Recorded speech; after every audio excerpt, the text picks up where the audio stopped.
운전 사고율이 늘고 있습니다. 나이가 들면은 순발력과 집중력이 떨어질 수 있습니다. 그러나 생계의 문제 또 농촌에서는 그리고 이동공 관점에서 반대 의견이 있습니다. 선진국과 국내 사례를 통해서 합리적인 고령자 운전 방안에 대해서 살펴보도록 하겠습니다. 네, 안녕하세요. 저는 시니어 라이프 비즈니스를 연구하는 최학희입니다. 매주 3회 최신 시니어 라이프 스타일 그리고 비즈니스 트렌드를 업로드하고 있습니다. 구독하기 부탁드리겠습니다. 네, 요즘 뉴스에 보시면요, 고령자의 운전 사고율을 얘기하고 있습니다. 수치를 보면요, 운전사 수는 고령화와 함께 약 2012년 대비 2017년 69% 증가했고요. 사고 건수도 약 그에 비례해서 조금 더 많이 76% 증가했습니다. 근데 빈도에 있어서는요, 1000명당 9.5건으로 일반보다 더 높고요. 그리고 치사율에 있어서는요, 3.2%로 전체보다 약간 높다고 할 수 있겠습니다. 네, 그러면 나이가 들수록 순발력이 떨어지고요. 교통 상황에 집중하기 어렵다라는 건 일반적인 생각인데요. 구체적으로는 시야각에 있어서는요. 일반인이 120도를 보는 반면에 노인들은 60도로 그 시야각이 각도가 줄어들고요. 특히 반응 속도에 있어서는 약 0.1초 정도 늦는 게 아닌가라는 얘기가 있습니다.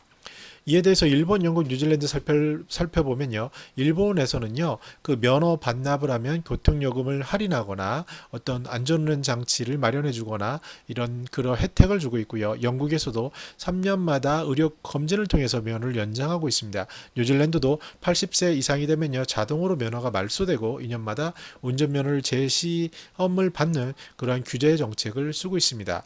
부산에서는요. 그 어르신 교통사랑 카드라는 걸 2017년에 만들어서 교통비를 지원해주고 병원, 목욕탕, 안경점 등 50% 할인된 카드를 제시하고 있습니다.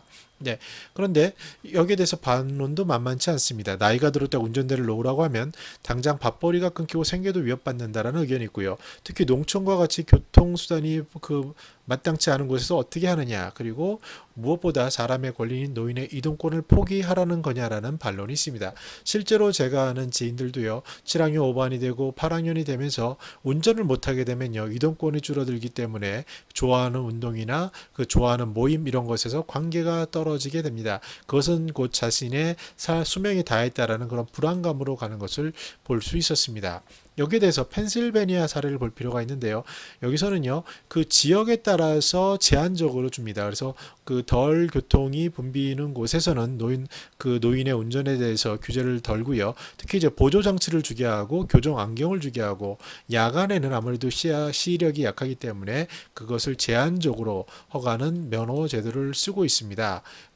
실제로 이제 이러한 도로교통법이나 또 기술, 또 예를 들어서 무인 자동차 같은 거겠죠. 문화, 공유하거나 도로 문화를 개선하는 이런 제반의 규제가 도움이 필요합니다. 그런데 가장 중요한 것은요. 미국 AARP 사례에서 볼 수 있습니다. 미국 은퇴제협회에서는요.